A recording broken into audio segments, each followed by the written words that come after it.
भद्रक जिला तिहिडी ब्लॉक मंगलपुर पंचायत अधीन गंधर्व पोखरी रे हनुमान जीउंकर वार्षिक उत्सव उपलक्षे कलश शोभायात्रा अनुष्ठित हो जाइछि। शनिवार पूर्वाह्न रे शताधिक महिला और पुरुष मानक द्वारा कलश शोभायात्रा अनुष्ठित हो जाइछि।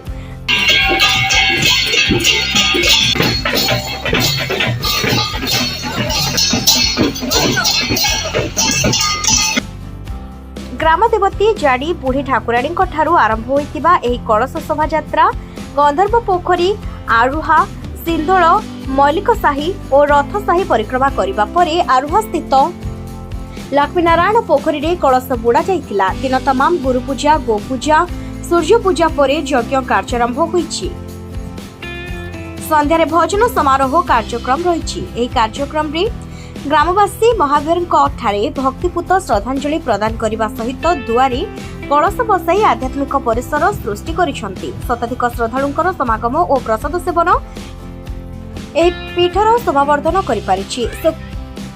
शुक्रवार नामयज्ञ लागि अधिवास और अंकुरारोपण करा जायथिला। रविवार गोधूली बेलारे यज्ञर पूर्णाहुति हेबार कार्यक्रम रहिछि। पृथ्वी पापर भार निवारण करने शांति स्थापना करने ये हनुमान जयंती तात्पर्य। दुष्ट शक्तिर निवारण करने हनुमान को आम निमंत्रण करती धरावतार को निमंत्रण करती। आप महावीर आप महाशक्तिवान आसती दुष्ट दलन करतु।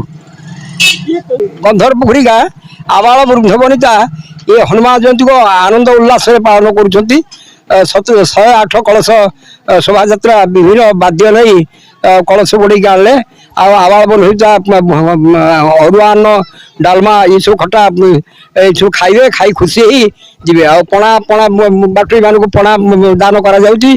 धार्मिक कथा सब आलोचना होती। प्राय 20 किलो खंडे घी ये होम हुए जगत शांति पाए जगत कल्याण करने ये सब योजना।